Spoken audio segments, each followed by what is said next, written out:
Gunung Kerinci menjadi salah satu objek wisata yang patut dikunjungi saat berada di Provinsi Jambi.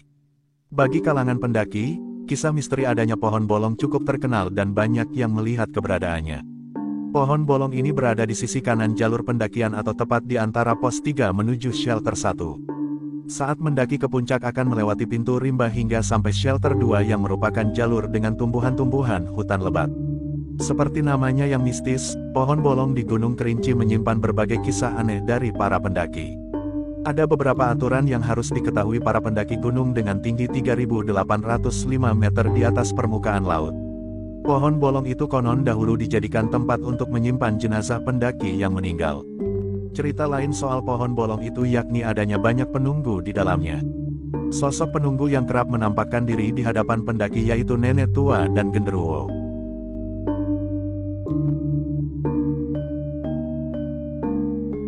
Gunung Kerinci tercatat meletus pertama kali pada tahun 1838.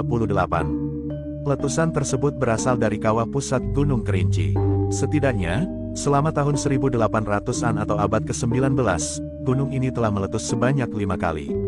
Selain itu, pada tanggal 19 Januari dan tanggal 18 Maret tahun 1938, terjadi letusan freatik di kawah pusat yang membentuk kerucut kecil di dasar kawah.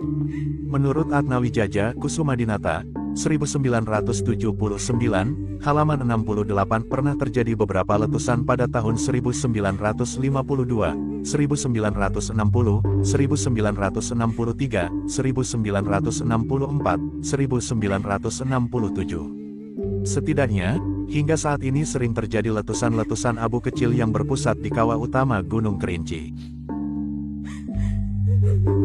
Selain itu, Gunung Kerinci juga menyimpan kisah sejarah yang diyakini turun-temurun masih dikisahkan hingga saat ini. Alkisah di kaki Gunung Kerinci, hiduplah dua orang saudara kembar bernama Kalupat dan Kalungga. Mereka sudah tidak memiliki ayah dan ibu. Kedua yatim piatu ini hidup dari berburu makanan di hutan dan mengasingkan diri dari masyarakat sekitar. Kedua kakak beradik kembar ini memiliki pusaka peninggalan orang tuanya berupa buah delima dan batu putih. Suatu hari, Kalungga sang kakak pergi berburu untuk mencari makanan di hutan. Dalam perburuan itu Kalungga menemukan sebutir telur yang teramat besar di dalam hutan. Awalnya ia ingin menunjukkan telur besar itu kepada adiknya, Kalupat.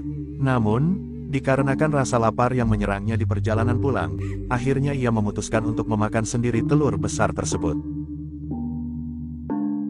Setelah selesai memakan telur tersebut, Kalungga merasakan kehausan yang teramat sangat. Ia memutuskan untuk mencari air di sungai terdekat yang ada di kaki Gunung Kerinci.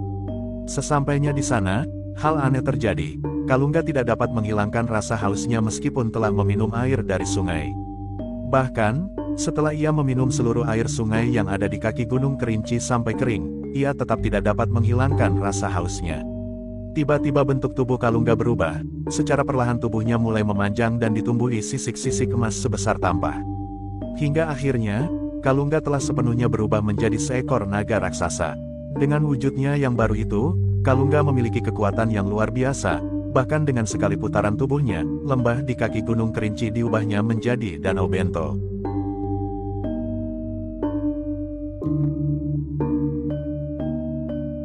Selain itu, dengan sekali tiupan, Kalungga juga mampu menciptakan sungai di kaki Gunung Kerinci. Sungai tersebut adalah muara angin atau sungai Batang Merangin. Kemudian sungai tersebut menyusut dan sisanya membentuk Danau Kerinci seperti yang ada sampai saat ini. Kalungga akhirnya memutuskan untuk kembali ke rumah menemui adiknya, Kalupat. Sesampainya di rumah, sang adik terkejut melihat perubahan wujud Kalungga. Ia merasa bahwa kini tinggal dirinya seorang yang hidup di sana. Akhirnya, ia meminta tolong kepada naga Kalungga agar mengantarkannya ke perkampungan di sebelah timur matahari. Ia ingin mengisi sisa hidupnya bersama penduduk di sana. Diantarkanlah Kalupat oleh sang naga yang merupakan perwujudan kakaknya tersebut. Sesampainya di sana, Kalupat yang menunggangi naga dengan duduk di atas kepalanya justru dinibatkan sebagai raja. Ia memiliki gelar Sang Hyang Jaya Naga dan dianggap sakti karena berhasil menaklukkan seekor naga.